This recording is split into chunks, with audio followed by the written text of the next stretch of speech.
Welcome once again to Auto Mondial, the weekly home of all the latest motoring news and reviews. This week, Jaguar finally previews its vision for the future, and like it or not, this is the new Jag. We've also got a new age hot hatch looking to take on a relative dinosaur. Plus, Dacia Duster goes to the gym to become the Bigster.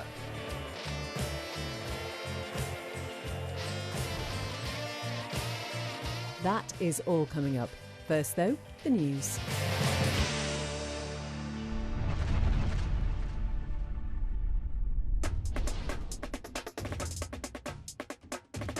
And in the battle of EV versus old school fossil fuels, it was a good month for the battery electric vehicle in November. For the first time in recorded history, the Society for Motor Manufacturers and Traders has reported a 25% market share for full EVs, a growth of almost 10% since the same month year on year. It seems new EV buyers have mostly transitioned from petrol ownership, those petrol-burning cars dropping by a similar 9.8% market share for the same period. The SMMT has put the increase in EV uptake down to a significant number of manufacturer discounts across the industry, totalling to over £4 billion in 2024 in a last-ditch effort to meet European EV sales targets.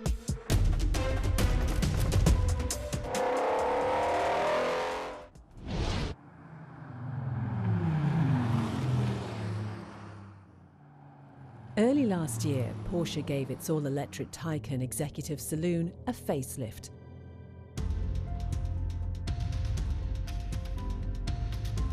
Launching both the high-end aspirational turbo models as well as the entry-level Carreras, Stuttgart's answer to the Eco Patrol is no doubt a brilliant road car. But what if you fancy something a little more dynamic? Well, finally, Porsche has unveiled a Taycan sporting the GTS moniker, and while sitting at the midpoint of the range, there is nothing average about it, getting far more than a few fancy badges.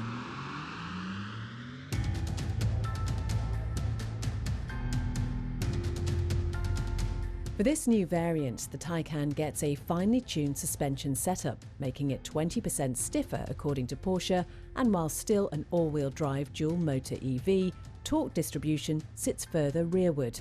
So, in theory, there is some sideways fun to be had. Not that we would recommend that on open roads, of course. Much like every other version of the electric saloon, the Taycan GTS is also available in this Sport Turismo body style, which certainly looks better in our eyes. Though more of a track toy than road-going runabout, this is the only iteration we'd recommend sticking with the standard saloon. In either case, it doesn't sound like the most dynamic model on paper, tipping the scales at a thumping 2.3 tonnes, identical to the range-topping turbo. Power sits at a commendable 510 brake horsepower, while a boost button will provide spurts at 590. This all means the Taycan GTS will go from 0 to 62 in about 3.3 seconds, but too many launches and your 390-mile range will soon drop drastically. The GTS's raw persona does come at a price, hitting the market from £117,500, with the estate-looking Sport Turismo costing a further £800. An interesting proposition, we still feel like this electric track toy is missing something to truly draw enthusiasts away from the likes of the new 911 GT3. Perhaps there is something to a singing flat 6 at 9,000 RPM after all.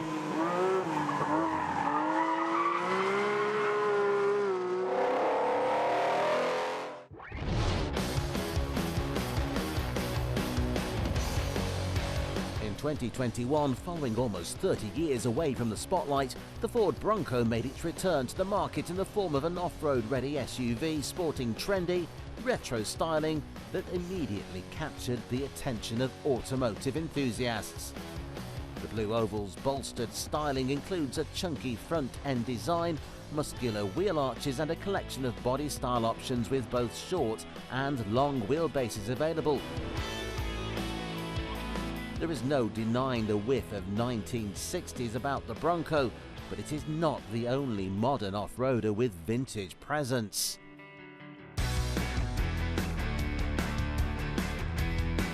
As much as it may be lost on many given the model's long tenure on the market, the Jeep Wrangler is also something of a throwback to the Willys Jeep made famous during World War II. But it's no longer the simplified buggy on four wheels it once was, and certainly not following its most recent facelift. Much like its Ford rival, the Wrangler gets extremely boxy dimensions and styling cues hinting at the manufacturer's history. The 7-slot grille, round headlights, chunky door handles and protruding flat wheel covers are all very 1940s. Inside, however, with a 12.3-inch touchscreen with phone connectivity, 12-way electrically adjustable seats adorned in Napa leather and electric windows across the range, this is a far cry from the trenches. And it goes without saying, we're thankful for it.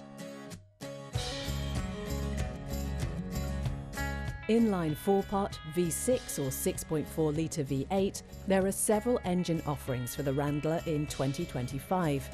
But for decent torque and greater usability with the 6-speed manual, the Pentastar 3.6-litre V6 is surely the model to go for if you enjoy a bit of towing, thanks to the Wrangler's 2.3-tonne capacity.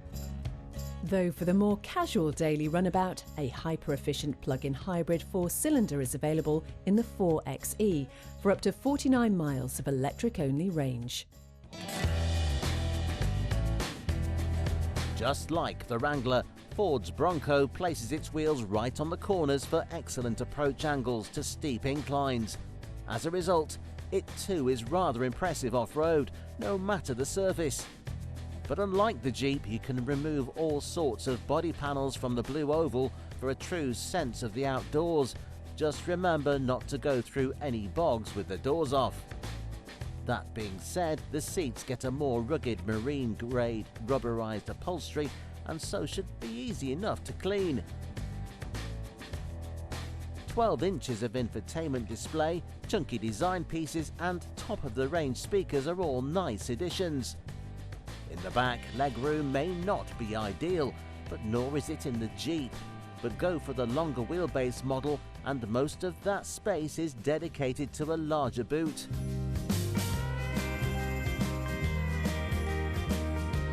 Unlike the Wrangler, you cannot get the modern Bronco with a V8 even in Raptor form. Instead, the top power plant is a 3-litre EcoBoost 6-cylinder pumping out 418 brake horsepower. For a less obnoxious driving experience, the choice is between a 2.3-litre 4-pot or 2.7-litre V6, good for 300 or 330 brake horsepower respectively. The smaller model is available with a 7-speed manual, but 10 automatic gears come as standard. Neither model is quite enough to rival the Jeep's £5,000 towing capacity, with maximum tonnage coming in at 1.5 tons, some £1,500 fewer than its challenger. Worse still for the Bronco is that the worldwide admiration for its vintage looks may have inflated its ego a tad, and by extension its price. The Blue Oval's Halo off-roader hits the market from $40,000 in the US. Meanwhile, the Jeep Wrangler is not only more capable, but also slightly cheaper, starting from $34,000. After the break, we check out Jaguar's vision for the future, including a jaw-dropping concept car.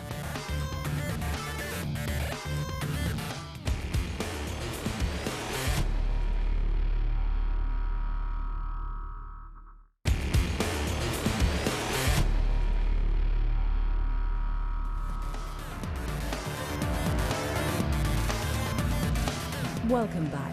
Coming up, does petrol power still have the oomph to challenge the onslaught of hot electric hot hatches?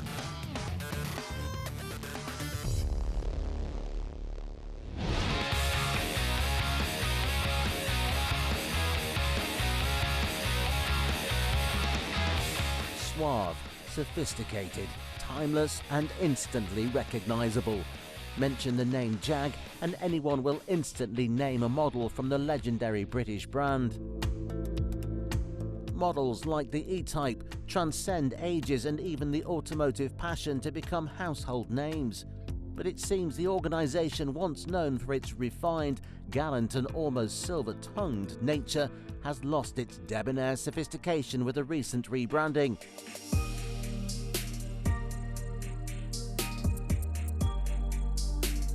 Yes, the beloved Jag has very much become Jaguar. Having dropped all of its existing models last year, the manufacturer is currently marketing but a fleet of old stock. However, there is more to its branding overhaul than its new logo, as here it is, its vision of the future, the Type 00 concept.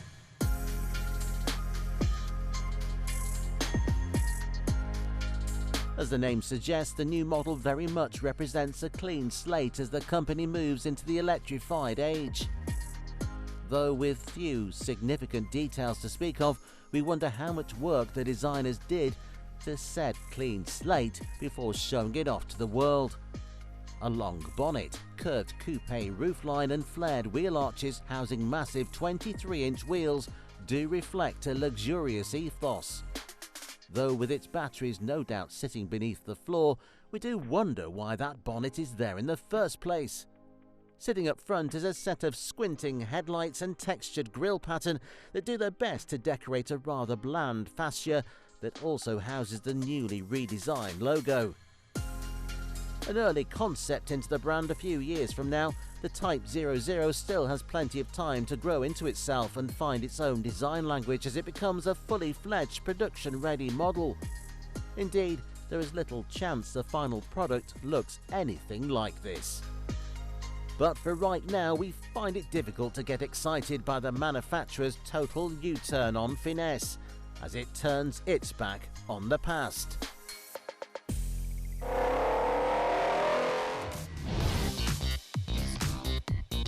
Coming to you from South Korea, we often see Hyundai as one of the best manufacturers when it comes to value for money. Rarely hitting the same price points as its rivals in class, and yet often providing greater creature comforts, its products typically impress. And that is no more true than with the Tucson, a mid-size SUV presenting with glamorous, if not slightly busy looks, and lots of room inside, all from just £32,000. But that price does only get you a regular internal combustion model, a 1.6-litre turbo 4-pot sending 160 brake horsepower through a 6-speed manual.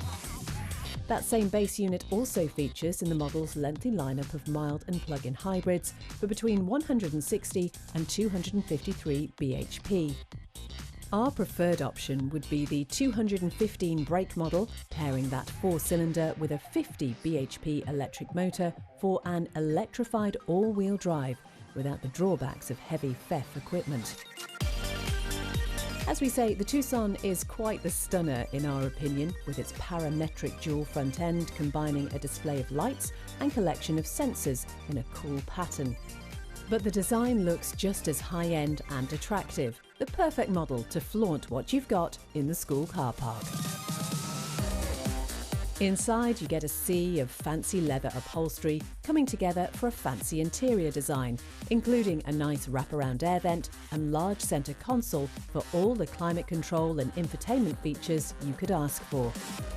Moreover, the small driver display does not spread across the dash in a dual screen form, making for a much cleaner look, though we would appreciate a pair of physical dials.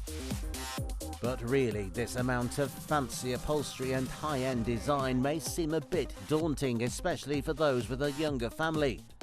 So for something that's a bit more cheap and cheerful than Social Butterfly, you have this, the Dacia Bigster.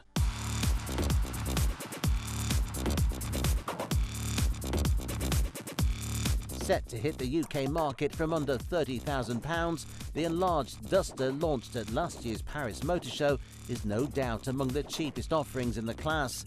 Better yet, his extended nature means interior space is plentiful by all metrics.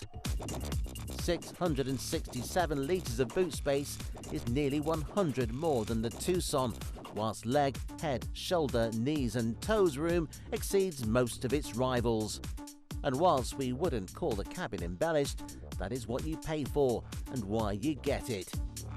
There are no precious details here to scratch, break or get dirty. Instead, the dashboard and centre console appear sturdy, and the 10-inch screen alongside an integrated phone holder are about all the luxuries of note. 3 power offerings are available under the Romanian's bonnet, all of which get some form of electrification.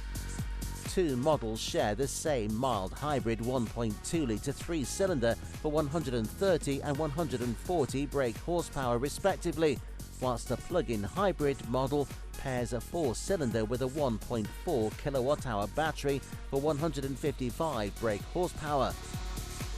Weighing more, the top edition may be more efficient, but certainly won't be any pokier and is sure to cost much more, as it does with the regular Duster. As such, we would recommend the mid-range TCE 140, which is just like a warm bowl of porridge. Just right. Whilst the Dacia's rival, the Hyundai Tucson, is available now, cutting the wait for a Bigster significantly, we do believe that wait to be worth it when the budget mid-size SUV does finally hit our shores.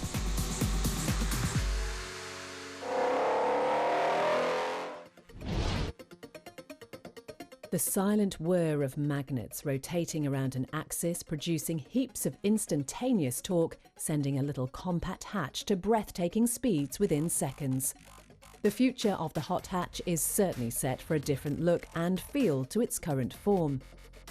Representing that move into a new age while respecting the segment's roots, the Alpine A290 is one all-electric hot hatch that has us intrigued for the new dawn. But more on that later. Just because the electric sporty city car is coming into its own does not mean we cannot make the most of our idea of the traditional representation of the class. Sporting the Clubsport badge, this latest Volkswagen Golf GTI has to be the ultimate form of that dying recipe with front-wheel drive layout and batteryless drivetrain. A true back-to-basics approach we rarely see in the segment today. Never fear though, you still get the DSG transmission's infamous gear change overrun burbles. Pumping out the tune of our people is the same 2-litre turbocharged 4-pot as the regular Golf GTI, but with power bumped up to a more tantalising 296 brake horsepower. Come on Volkswagen, too shy to hit 300?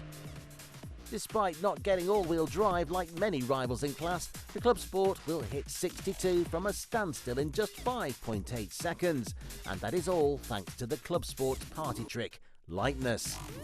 In fact, much like with any German performance car nowadays, the word refers to a racier setup focusing on dropping the pounds and adding track-ready bits like adjustable dampers so you can switch between a comfortable road car and a track monster hungry for lap times. And it's that lightweight aspect of the original hot hatch formula that we are going to miss with the onset of this new age of electrification. But tipping the scales at just under 1,500 kilos, the Renault 5 Turbo successor is surely the best model for helping old school fans make the transition. Indeed, that makes it almost as low as the race-ready Clubsport, even with its 52 kilowatt-hour battery under the floor.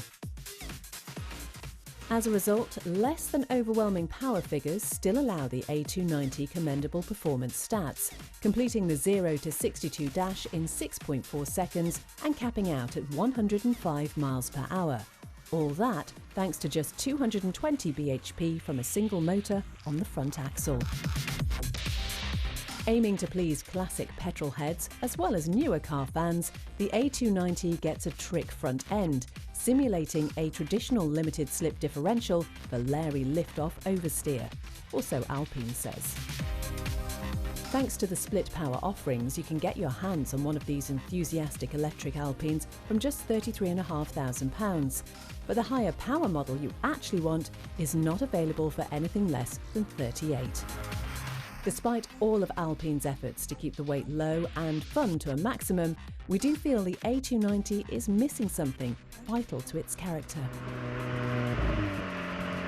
And that missing flair reflects in the price, with Volkswagen's emotive swan song of a Golf GTI Clubsport setting you back £41,000.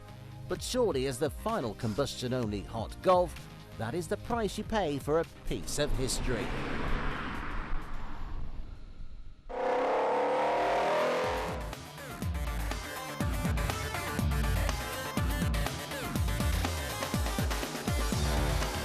That is all the hot hatch fun we have time for. But do tune in next week, same time, same place, for the travesty, an electric Abarth on stilts.